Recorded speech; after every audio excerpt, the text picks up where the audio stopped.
You have a gorgeous dragon fruit flower preparing to open for its first and only show in the warm weather. But for the flower to set fruit, it must be pollinated.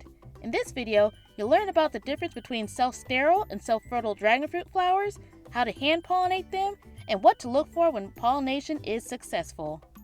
The flowers of dragon fruits and other night-blooming cereuses bloom at night and close by morning. If no natural pollinators are available, you must hand-pollinate the flowers while they are open to ensure the fruit sets. Hand-pollination involves transferring pollen from the anthers to the protruding stigma. Before pollinating your dragon fruit, you must know whether they are self-fertile or self-sterile, depending on the variety. If it's self-fertile, you can pollinate the flower with its own pollen. Some self-fertile varieties include American Beauty, Sugar Dragon, Natural Mystic, Vietnam White, Ecuador Pelora, and other Megalanthus varieties. Some varieties are self-pollinating, meaning their stigmas are short enough to brush against the anthers and pollinate themselves.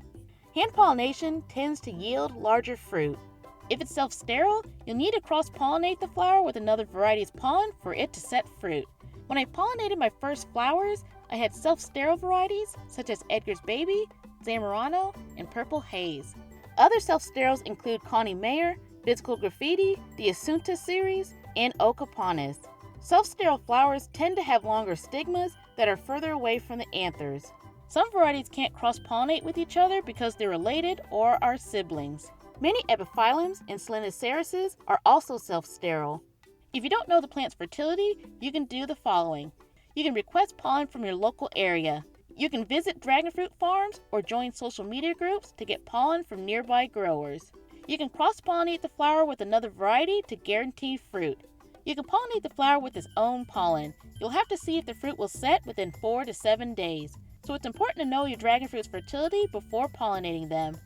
To pollinate a flower, you'll need a small makeup brush, stored pollen if you have self-steriles, and pollen collecting materials if you plan to collect the pollen.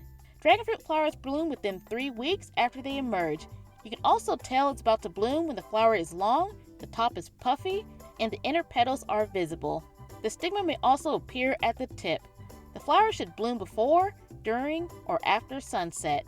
If you have refrigerated or frozen pollen, allow it to thaw at room temperature for a few minutes. You should use as much pollen as you need because refreezing the pollen may affect the viability. The key is to keep the pollen dry. To pollinate a flower, use a makeup brush. Dab the brush with pollen and apply it to the center hole. Twist the brush to push the pollen deeper into the hole or put it on the stigma fingers. Use black brushes to see any remaining pollen. Remember, a little pollen goes a long way. It's best to pollinate the flower as soon as it opens. Bees may also steal pollen or pollinate the flowers, which is not good for self-sterile varieties. Other insects may crawl on the flower and pollinate it. You can harvest the flower's pollen before hand pollination, but do not touch the stigma. You can pollinate other night-blooming cereuses the same way, such as these epiphyllum hookery flowers. Many epiphyllums require cross-pollination to set dragon fruit-like fruit. I've also hand-pollinated the self-pollinating Hericea bonplandi flowers using the same methods. No matter how you do it, getting the pollen as close to or inside the stigma's hole is the key. Over time, the pollen will travel from the stigma down to the style and arrive at the flower's ovary. You must protect the flower from moisture if it's raining before, during, or after you pollinate. You may have to move the plant inside, under a covering, or put an umbrella or tarp over the flowers and plants. You may have to put a bag loosely over the flower to ensure that the pollen remains dry or doesn't wash off. I had to do this to several flowers during a thunderstorm. Dragon fruits will show signs of pollination success within 4 to 7 days. You'll have to pay attention to the flower's base and at the section containing the petals, anthers, and stigma. If it's successful, the flower part will turn yellow and separate from the flower's base. The base will stay green and firm on the branch. You can also remove the flower to prevent rot and infection, especially in a humid and rainy environment. Gently grab the yellow part of the flower at the base, bend, twist, and pull it off. The stigma will remain and shrivel. The fruit and base will turn yellow or red if it's unsuccessful. Over time, it will dry and fall off the plant. Unfertilized flowers will do the same thing. There are many reasons why a flower would fail. The pollen may not be viable or properly stored. The pollen may have gotten wet or washed off during fertilization.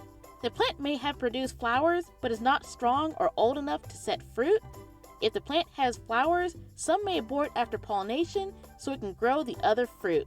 The list is endless, and sometimes there are other unknown factors why a flower doesn't set fruit. For example, 2 flowers on my Edgar's babies were on a thin and injured branch. The branch grew a bunch of buds, but only 2 bloomed. The 2 flowers failed after hand pollination, so I didn't expect anything from the questionable branch. My Zamarana bloomed for months and didn't set fruit with Edgar's baby and Noid pollens, even though it was my largest dragon fruit plant. But it finally set fruit when I had a 3rd variety blooming for the first time, and I used the pollen on Zamarano. After months of beautiful flowers, it finally set one large fruit that ripened beautifully after 70 days. It was my 2nd sweetest fruit in the season. So within a week, you can generally tell whether pollination was successful. If it's successful, the fruit will ripen 40 to 50 days from the pollination date, depending on the variety, growing conditions, the plant's age, and the plant's fruit count.